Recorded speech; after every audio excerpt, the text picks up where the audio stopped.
fans. ¿Ya está? Sí. Ok. Hoy día tengo el placer de estar compartiendo cabina con Ruth Luna, a quien también le he preguntado, le he pedido por favor si quiere conversar un poco con nosotros. Y bueno, muchas gracias Ruth por animarte. Gracias por invitarme. Y bueno, quería conversar contigo, como te había comentado ya ayer, un poco sobre tu experiencia como intérprete de corte, porque creo que, bueno, para mí tú eres la única persona que conozco directamente que ha trabajado en corte, y me gustaría un poco conocer cuál es el contexto o cuál es tu experiencia en este caso. Yo sé que no lo haces ya desde hace algunos años, pero sería interesante igual comentar un poco ese tema y también hablar sobre tus experiencias iniciales en el mundo de la interpretación, para conocer un poco lo que muchos puedan experimentar cuando ingresen en el mercado, las cosas buenas o malas de empezar saliendo de la universidad. ¿Sí? Sí, claro. A ver, los inicios como intérprete de corte fueron completamente fortuitos, porque si en la universidad me preguntaba si yo quería especializarme en eso, yo te hubiera dicho que no. De hecho, ni siquiera sabía que existía la interpretación de corte en el país, no me imaginaba en qué contexto podía utilizarse con los idiomas que yo manejo, ¿no?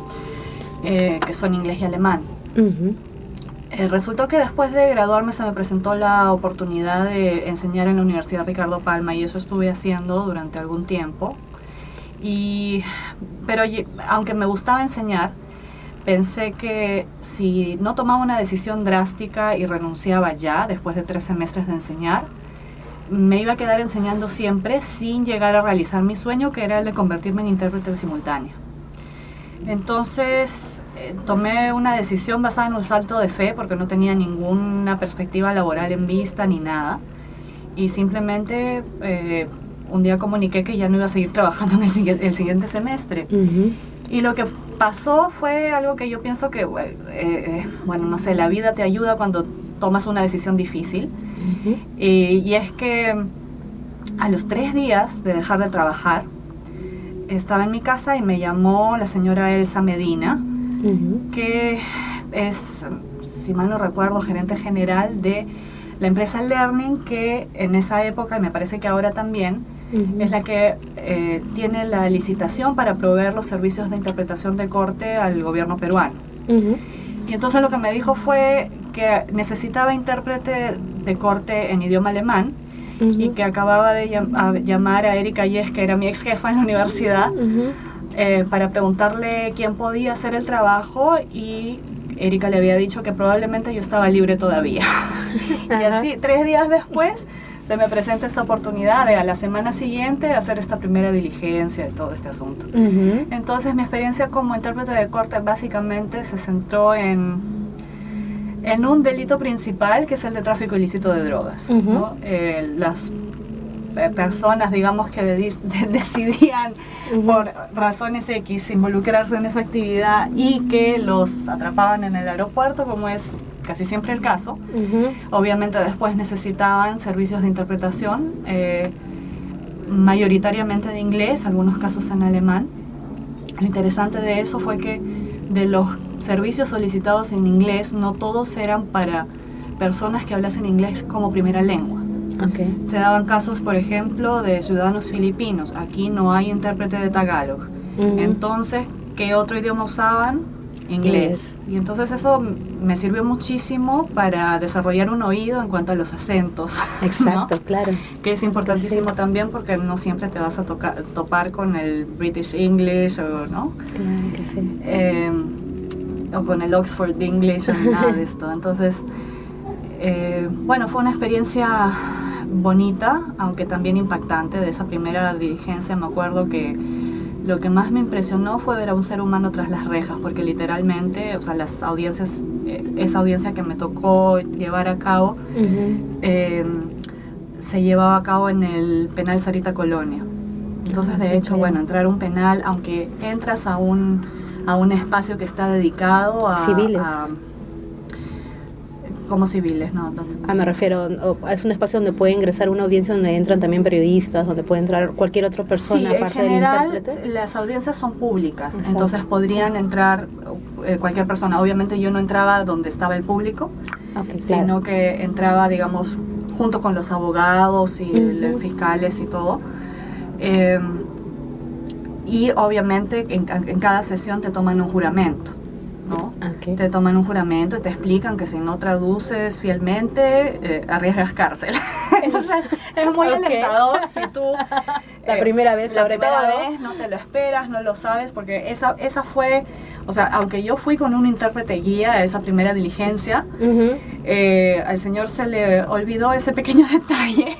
Entonces, claro, es impresionante, y ahí, bueno, viene otra cosa, ¿no? ¿Cómo lidias con los asuntos inesperados? O sea, tienes que controlar tu cara, tus expresiones, sí, porque en muchas instancias la procesión tiene que ir por dentro, ¿no? Tienes que dar una imagen profesional, aunque no seas profesional del todo todavía porque no has desarrollado esa experiencia, pero tienes que parecerlo, ¿no?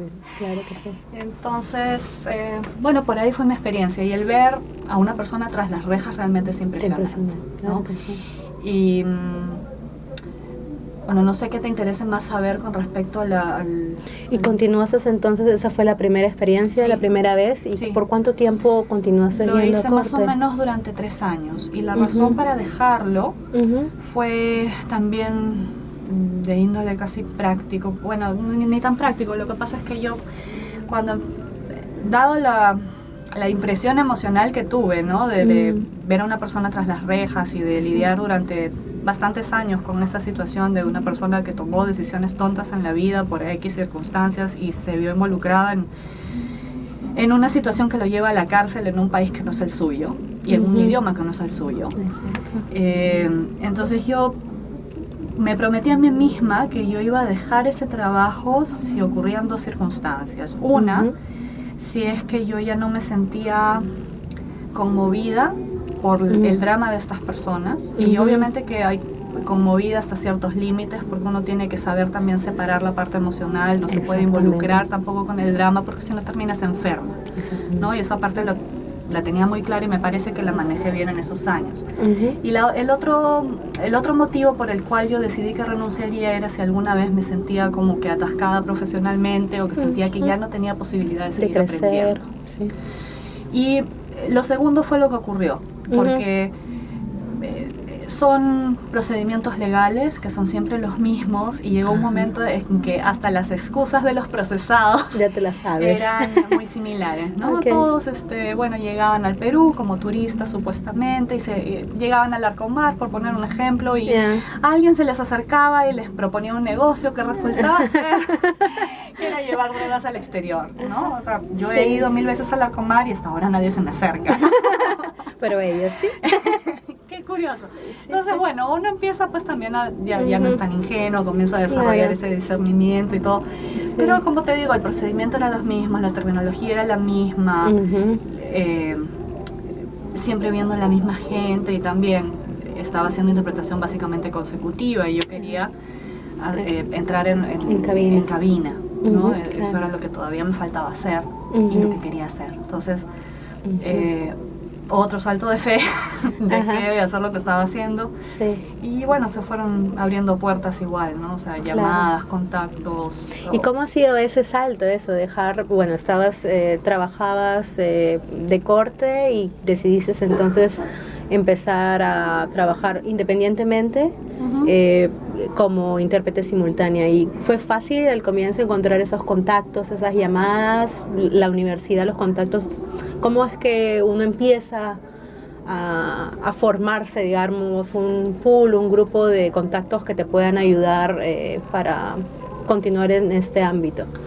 Mira, mi consejo para los que empiezan sería, primero, estudiar y cultivar una buena imagen dentro de tu centro de estudios, ¿no? Dentro de tu universidad.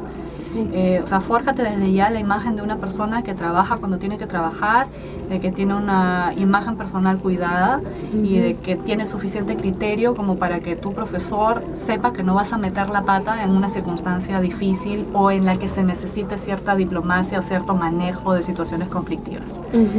Y porque, por lo menos en mi caso particular, y me imagino que en el de algunas otras colegas también, mis primeros empleadores fueron mis profesores. O sea, los primeros trabajos que yo tuve de simultánea, por ejemplo, fue porque un profesor mío de interpretación en alemán no pudo, o sea, no podía por tema de horario cumplir con ese trabajo, y entonces me dijo: Ruth, yo creo que tú lo puedes hacer. Y entonces, bueno, ahí fue otro salto de fe. Bueno, si él dice que yo puedo, será que puedo, ¿no? Porque si mi profesor me ha educado, claro, me ha visto, fue me ha el escuchado. que me ha guiado en este proceso, entonces supongo que sabe lo que está haciendo y a confiar. No, porque esa es otra cosa. Si uno espera hasta sentirse preparada, nunca lo va a hacer. Nunca lo va a hacer. Si uno piensa que llega un momento en tu carrera donde ya no sientes nerviositos, donde ya donde no te preguntas: ay, Dios mío, ¿qué hago metida aquí? No sucede. O sea, siempre es lo emocionante, ¿no? Siempre tienes ese bichito aquí en el estómago de la emoción del momento, ¿no? Exacto. Siempre hay un momento en que dices: ay, Dios mío, me la podré. La diferencia entre cuando empiezas y cuando ya llevas algún tiempo en este camino es que al principio no sabes que vas a lograr salir del paso. Y cuando tienes más experiencia, ya sabes que siempre de alguna manera se logra una solución, pero por supuesto, o sea, tienes que estar preparada para el desafío. O sea, tienes que manejar cierto vocabulario, mantener la calma, no dejarte llevar por el pánico, porque en algún momento lo vas a sentir. O sea, si dejas de escuchar en el audio, por ejemplo, esa es la circunstancia clásica en la que yo, si no es por mi autocontrol, me convierto en el increíble Hulk, porque me frustra muchísimo pensar que hay una persona que depende de mi trabajo para poder entender qué es lo que está pasando y para poder desempeñarse profesionalmente y que no sea posible. Entonces eso frustra mucho y hay que, siempre tener buena comunicación con los técnicos de sonido, buena relación con ellos, porque en realidad de ellos dependemos. Exactamente. Y manejar esas pequeñas frustraciones, ¿no? También no descargarse con tu compañero de cabina si algo no te sale, ¿no? O sea, es una cooperación lo que tiene que existir en todo momento. Sí, eso es muy cierto. O a veces están en esas situaciones como las que hemos tenido que pasar en estos días, de los expositores disculpándose una y otra vez por la velocidad del discurso y cosas que tienes que enfrentarte, y por más años de experiencia tú no sabes qué es lo que te va a venir en el momento, y no sabes la velocidad, el ritmo, el acento. Claro. Y son puntos importantes, ¿no? Y otra cosa importante con respecto a eso es que si bien a veces los clientes nos frustran un poco porque nosotros sentimos que deberían saber, sobre todo si ya tienen experiencia trabajando con intérpretes, deberían hablar más lento, deberían hacer esto, deberían hacer el otro. En el fondo, los clientes no tienen obligación de nada, ¿no? O sea, hay ciertos lineamientos, ciertas recomendaciones que en un mundo ideal se cumplen, y a veces vas a tener una circunstancia pero absolutamente maravillosa en la que todo fluye y tú sientes que, no sé, tienes alas porque no tienes ninguna dificultad, pero en otras circunstancias te va a tocar un cliente que se pone feliz hablando de su tema, se entusiasma y no lo puedes cortar. Y tienes que aguantar hasta donde sea posible, pero eso sí, si tú sientes que te estás perdiendo, que ni tú ni tu compañera pueden, o que estás perdiendo información que es importante que la sala reciba, entonces ahí tienes que encontrar una manera y acordarla previamente con el expositor, de decirle... Una solución que yo he encontrado y que me funciona bien es advertirle al expositor previamente que si yo encuentro que él está hablando demasiado rápido y me estoy perdiendo, voy a decir a través de del micrófono, voy a pedirle al público que por favor le haga una señal de que baje la velocidad. Entonces, cuando el cliente ya sabe que esto es posible que suceda, no lo tomas por sorpresa y es menos posible que se angustie, que se enoje, que se ponga más nervioso. Exacto, que se pierda también. Porque ellos no lo hacen a propósito, o sea, no van por la vida pensando en hacerte la vida difícil. Exactamente. Al contrario. por lo menos hasta ahora, todos los clientes con los que he trabajado siempre se han preocupado de que haya una cooperación entre... Porque entre los finalmente es intérpretes y eso, ¿no? ellos. Finalmente tú eres el vínculo que los une con la audiencia y de ti depende que realmente el mensaje sea bien transmitido y que todos comprendan y que todos se comuniquen. Claro. Y lo que tienes que ver también es, o sea, como que identificar las personalidades, porque siempre va a haber clientes con una personalidad más fuerte, y si tú vas en plan fuerte a decirle, oiga, necesito que hable lento, el cliente va a decir, ¿y por qué yo? O sea, apúrate tú, ¿no? O sea, tienes que saber cómo abordar el tema en una manera muy amigable, pero también muy clara, para que el cliente entienda que no es un capricho tuyo, que es hasta cierto punto una necesidad, que se asegure, o sea, mejor dicho, que esté seguro de que tú vas a hacer todo lo posible por no tener que interrumpirlo, pero que si se da el caso excepcional, lo vas a hacer en aras de que pueda transmitir mejor su mensaje. Y eso es, me parece importante también. Sí, claro que sí. Creo que cortamos un momento para ver si ya empieza. Sí, sí, ¿no? Por si seguimos acaso. En otro momento. Exacto.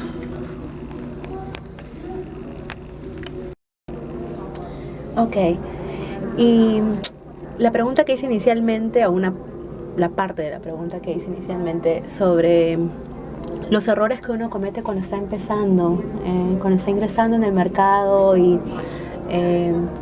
lo que puedes enfrentarte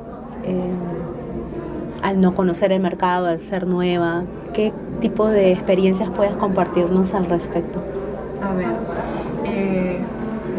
ya las cosas me parece que han cambiado hasta cierto punto, porque bueno, yo egresé en 1998, entonces han pasado algunos añitos lamentablemente para mí, pero... No parece en absoluto. Gracias. Entonces, bueno, entonces la situación obviamente cambió, porque cuando yo empecé a estudiar y cuando terminé de estudiar, porque la idea era de que tú salías de estudiar. Primero, muchos me cuestionaban de por qué estudiar traducción e interpretación, porque me decían, si total vas a terminar como secretaria bilingüe o como profesora de inglés, ¿no? Entonces, ¿por qué no te metes de frente al secretariado? ¿No? Dura Entonces, menos. Dura menos. Felizmente en eso sí fui terca, porque bueno, durante la adolescencia fue medianamente dócil, diría yo, pero en eso sí me empeciné, dije que no, que lo que yo quería era interpretación, y si después no se podía, pero yo quería interpretación. Ahora la situación ha cambiado, el mercado ha crecido muchísimo, hay más trabajo, nadie te cuestiona por qué vas a ser traductora, todo el mundo te dice, te alienta hoy, sí, ¿no? Qué bonita Mientras carrera. que antes prácticamente no se sabía que la carrera existía. Entonces, en ese sentido, tal vez lo que yo voy a decir esté hasta cierta medida desfasado, pero sí me parece que hay dificultades que siguen siendo todavía significativas para las personas que recién empiezan, y una de ellas es que todavía se discute muy poco el tema de tarifas. Hay personas que son reticentes a decir cuánto cobran o cuánto se cobra por proveer ciertos servicios, y por lo menos lo que me pasaba a mí, y ojalá que no les pase a las nuevas colegas, es que yo sentía mucha reticencia de preguntar, porque como nadie lo hablaba, y aparte, bueno, uno que creció durante la época de inflación, por lo menos en mi casa, no se hablaba de plata. Mis papás no nos hablaban de plata para no angustiarnos, porque no sabían bien cómo iban a llegar el próximo mes. Y entonces yo crecí pensando que hablar de plata era, por un lado, de muy mala educación, y por otro lado era algo que sencillamente no me enseñaron a tocar, ¿no? A pesar de ser en una situación de trabajo. Y por otro lado, o sea, yo crecí en un hogar donde mi papá era un trabajador dependiente. Entonces él iba a la oficina de 9 a 5 y tenía su horario de trabajo y recibía su cheque a fin de mes, ¿no? De una empresa que le pagaba.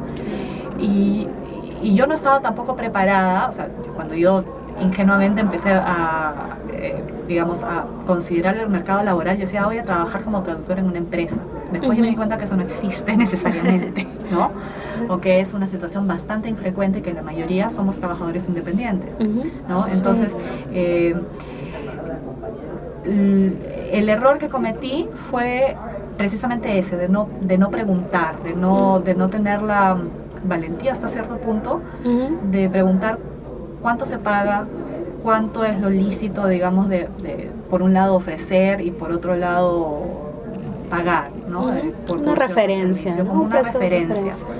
Porque claro, es cierto que cuando tú recién empiezas, ustedes dices, no, pero si no he hecho nada, ¿cómo voy a exigir? Entonces si me pagan $20 y es una recompensa, pues no, yo me siento millonario. Claro, como pagar piso, ¿no? El claro, famoso, famoso pagar el piso.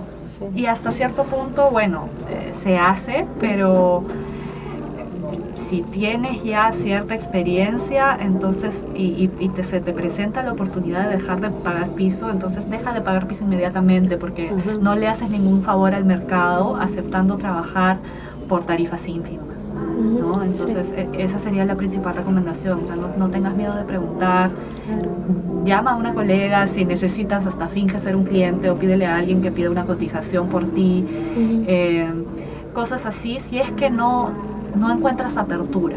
Yo creo que las colegas también hemos evolucionado, porque claro, cuando yo salí habían, por ejemplo, tres empresas que se dedicaban a la traducción oficial, y entre esas tres, en una situación donde no había inversión extranjera, donde no había desarrollo económico, se peleaban todos los clientes que había, pero con uñas y dientes, porque esa era la situación en la que le tocó trabajar, y es comprensible. Gracias a Dios la situación ha cambiado y ya no hay esa necesidad de pelearte por tus clientes con uñas y dientes, pero sí queda esa costumbre.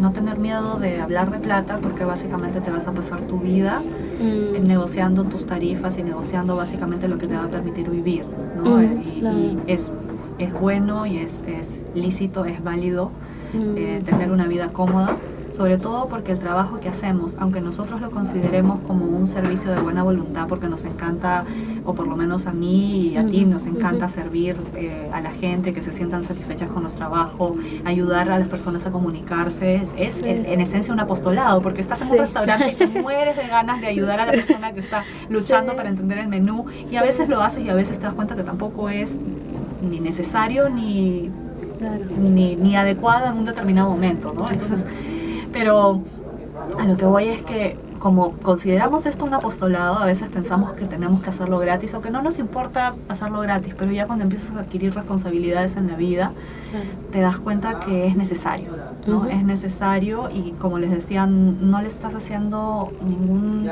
favor a nadie si aceptas trabajar con tarifas muy por debajo de lo que se ofrece en el mercado, porque básicamente te estás negando a ti misma o a ti mismo posibilidades de poder ganar un poco mejor en el futuro. Claro, ¿no? Darle valor a tu trabajo. Estás acostumbrando a la gente a que básicamente te explote. Y los clientes, o sea, yo soy independiente y lo he sido toda mi vida, y he tenido también esa actitud de, ay, voy a perder el cliente, tengo que trabajar todo lo que pueda porque no sé cuándo voy a volver a trabajar.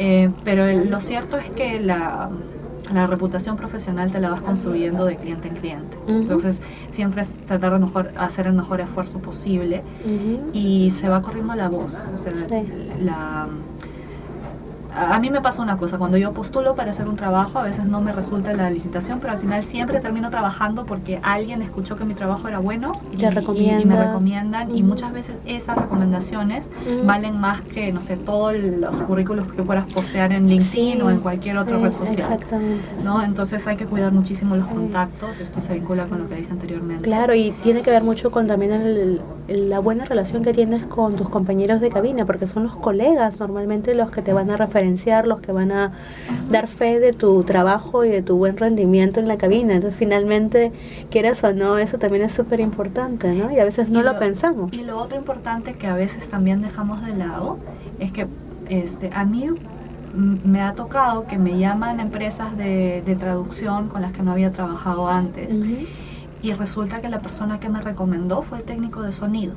También, sí. ¿No? Que también suele suceder, que te ven trabajar bien, te preguntan tu nombre y te recomiendan, y a veces tú ni siquiera sabes que te recomendaron. Entonces, bueno, y esto es algo obvio y probablemente alguna se pueda sentir ofendida o ofendido por lo que voy a decir, pero es esencial tratar bien a todos, ¿no? Es esencial tratar bien a todos, y esto, repito, o sea, probablemente no sea necesario decirlo, pero dependemos muchísimo del trabajo de los técnicos. Hacen un trabajo valiosísimo y normalmente te das cuenta de cuán necesarios son cuando faltan o cuando por alguna razón ajena a su voluntad el sonido no te llega, y entonces ahí tú los quieres, no sé, abrazar cuando te solucionan el problema. o te transformas en el increíble Hulk cuando ves que no está funcionando, porque como en todo, hay empresas buenas y hay empresas que no lo son tanto. Y entonces pero son esas personas las que al final van a recomendarte, las que te van a abrir puertas. Y entonces no se trata de, no sé, pues de pasarles la franela, sino no, de... tampoco, no, claro. porque No es ni uno ni lo otro. No uno ni lo otro, pero sí hay que llevar una relación cordial con todo el mundo, porque nunca sabes qué puertas se te van a abrir o qué puertas tú vas a poder abrirles a estas personas, porque a veces a ti también te piden alquiler de equipos, referencias, qué empresa trabaja bien, y tú también vas a poder recomendar y devolver el favor. Exactamente, es una con otra, ¿no? Networking, ¿no? Sí, qué tan importante es todos ese tipo de contactos y la buena relación con todos tus colegas, quieras o no también. Los técnicos son nuestros colegas, nuestros colaboradores y definitivamente sin ellos no estaríamos aquí y no funcionarían las cosas también, como nosotros lo deseamos, ¿no? Definitivamente en simultánea son súper importantes. Algo que estabas mencionando en cuanto a las tarifas, no sé por qué me vino a la mente el tema de que, ok, tú entras a un mercado nuevo, tienes que pagar el piso a veces, o que lo sientes como que tienes que, aunque no necesariamente deberías si sabes de tu buen trabajo y de tu buena calidad, podrías también entrar con una tarifa que ya tengas de referencia o que hayas escuchado en algún otro caso. Pero también algo que en algún momento comentaba con alguna otra colega era el hecho de que si todos hacemos lo mismo y tenemos tarifas muy bajas, finalmente terminamos todos perjudicados, uno mismo también, porque a la larga va a venir de repente otra persona que igual como uno no sabía, nunca preguntó, no se enteró y va a cobrar muchísimo menos, y es una cadena. O sea, hay alguien que va a cobrar siempre menos porque es alguien que está empezando, que tiene un año más de experiencia, que recién acaba de ingresar al mercado, que vino de viaje y está trabajando ahora como intérprete. Sí. ¿No? Entonces es un círculo vicioso. Finalmente uno no se da cuenta, uno cree que está haciendo lo correcto para uno mismo, ganando una cierta cantidad de dinero, pero a la larga no se da cuenta que en el fondo va a ser perjudicial. Sí. ¿No? Y esto pasa también porque, bueno, es una situación que se da en muchos colegas, ya sea por combinación de idiomas o por la circunstancia que sea, no tienen formación profesional de intérpretes, entonces han estado trabajando en otros campos. Sí. Por ejemplo, como en mi caso, ¿no? Yo empecé trabajando como profesora de alemán un tiempo en la universidad, y entonces cuando me ofrecían pagarme $150 por jornada de interpretación simultánea. Claro que en esa época, pero aún así ya era digamos, una tarifa muy por debajo del mercado en esa época. Yo me sentía millonaria, pues, porque trabajando 4 días ganaba lo mismo que trabajando todas mis horas en la universidad. Entonces yo decía, bueno, ¿de qué se queja la gente? Pero en verdad lo cierto es que hay un desgaste físico muy grande cuando te dedicas a esto, y si lo quieres hacer bien tienes que tener tiempo para investigar, y eso implica días en que no vas a trabajar en cabina, pero que tienes que tener la capacidad de sostenerte, de mantenerte durante esos días. Y también, o sea, otra cosa que no se habla pero que es cierta, cuando empiezas a trabajar y te empiezan a llamar para eventos de mayor envergadura, también tienes que invertir en tu guardarropa y en tu imagen personal y todo, porque si no, o sea, tú puedes decir, no, pero como yo pensaba al principio, ¿no? No, pero en el mercado Jesús María venden unos carritos bien lindos, y es cierto, son lindos, pero llega un momento en que tú notas la diferencia en la confección, en la caída, en las telas, qué sé yo. No es un asunto tanto de pretensión, es una inversión en tu imagen, ¿no? No te digo que te hagas el makeover así al estilo Fashion Emergency, gastas $1,000, pero sí tienes que tener tus uniformes de trabajo que sean presentables, cosa que no se note una diferencia entre, ¿de dónde salió esta persona?, ¿no? Exacto. Entonces eso también hay que tenerlo en cuenta, y no siempre se habla, ¿no? Tampoco. Sí, interesante, buen punto. Realmente sí, es cierto, no lo había escuchado en otro lugar, así que muy buena recomendación, muchas gracias. Sí, check. Genial. ¿Algo que te gustaría agregar, que te gustaría comentar, que creas que pueda ser importante para todos, para que aprendamos un poco más de toda la profesión? Bueno, independientemente de que uno trabaje o no, sobre todo cuando uno está empezando. Ahora hay la gran facilidad que tal vez en mi época, cuando yo empecé, no había, porque el internet recién estaba empezando y la conexión de banda ancha era imposible y ver un video en YouTube sin que se colgara era un lujo. Entonces, pero ahora, bueno, gracias a Dios ya no tenemos ese problema, entonces ustedes pueden aprovechar cualquier cantidad de medios gratuitos que hay para seguir capacitándonos. Yo recomiendo siempre las conferencias de las TED Talks, que son temas interesantísimos, ponencias relativamente cortas, y uno puede utilizar esos videos que son gratuitos para comenzar a practicar una interpretación simultánea. Grábate esa interpretación. Y también otra cosa importante que se me acaba de venir a la mente con esto: educa tu voz, y si a ti no te gusta cómo suena tu voz cuando te la grabes, entonces trabaja y modúlala hasta que a ti te guste. Y ten en cuenta también que la persona que va a escuchar tu interpretación con los audífonos va a estar en jornada muchas veces de 8 horas escuchando tu voz y la de tu colega, y es una voz que le tiene que agradar de cierta manera, o que no tiene que ser tediosa y tienes que trabajar tu entonación, porque hay veces en que la gente, por hastío, por un tono muy tosco o agudo, o por personas que se entusiasman mucho y ya parece que gritaran, por hastío se sacan los audífonos, necesitando la traducción.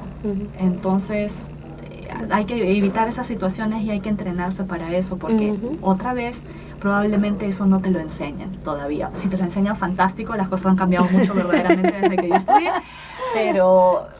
pero normalmente no se enseña. Entonces uno tiene que ser autodidacta, ir identificando los posibles puntos de mejora y trabajar en eso en tus horas libres, aunque sean escasas. Sí, la autoevaluación, y también no tener el feedback también de otro compañero. A veces eso también es bastante útil, porque uno no se da cuenta de muletillas o pequeños errores que uno en el momento, en la concentración, obviamente pasan por alto porque estás concentrado en el mensaje, y hay cositas que siempre se pueden mejorar, definitivamente, sí. O en un ejemplo más extremo, si algo de lo que dice algún expositor es gracioso, a ti no te puede dar ataque de risa. O sea, está bien que si te va a dar risa, entonces tienes que poner en mute el micrófono, reírte un rato, desahogar un poco la tensión y después seguir. Recuperar el tono y seguir. Sí, porque no vale reírse, pero que no les cuentes el chiste. Tampoco. Por más de que puede causar risa, pero no. Exacto, tú antes de reírte tienes que hacer todo el esfuerzo de contar el chiste, porque si no realmente te van a mirar a la cabina y a ver qué fue. Exactamente. Sí, bueno, muchísimas gracias, Ruth, realmente ha sido súper interesante, te agradezco mucho. Muchas gracias a ti, una muy buena idea también para mí aprender de todas las colegas que estás entrevistando. Sí, bueno, ahora creo que nos merecemos un buen after office. Por supuesto. Okay.